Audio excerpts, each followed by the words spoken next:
Each morning, Tawana Brown and her family park their van within range of free Wi-Fi because it's the only way she can afford to get her 4 kids connected to their schools. Tonight is 17, Tamira is 16, Tyron is 13, and Tayton is 10. And this is your day? This is how you guys get connected? We just kind of sit around and also do their homework. Brown's daughter Tanai has more than the usual amount of schoolwork to do. I'm the class president of my junior class. How does a class president do her job remotely? I try to help as many juniors as I can and to do their work and get on time. Wow, so you're not just worried about your own schoolwork, you have to worry about your class. Yep. Today I used the network to read music. Until now, Brown worked for the South Bend School District. She has pay-as-you-go internet at home, but with all the data her kids need, she cannot afford it, so they come here. The kids are getting online because of these buses. They already had Wi-Fi for the ride to school, but now districts are parking them in the open. We know that there's roughly around 10,000 buses that have our wireless routers. We keep hearing every day stories of school districts like South Bend and others that have recognized they can serve their students in new and important ways by leveraging this. Across the country, the internet is everything right now, and those who can't afford it are barely functioning.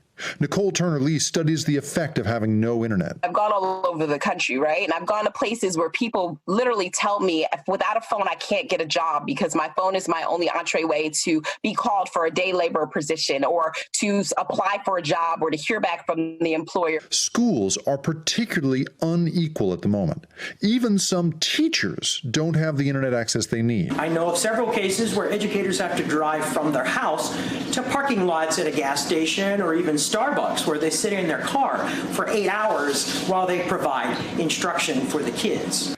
But even in cities where broadband is theoretically available, the number of people who can't afford it is shocking. So in the United States, according to the census, we have 18 million households in the U.S. that do not have broadband subscriptions at home, even mobile service. 14 million of those 18 million are in urban areas. And in cities like Chicago, lack of internet access at home correlates with higher death rates from coronavirus. Just look at these maps from WBEZ Chicago. The neighborhoods with the highest COVID-19 death rates in March and early April also reported the lowest rate of paid internet subscriptions. It's not the only factor, but it's an important one. Without the internet, people have to go out to pay their bills, visit with a doctor, buy groceries, putting them at greater risk. Do you think there is overlap between not having broadband access and having greater vulnerability to something like coronavirus? I think the clear overlap is poverty.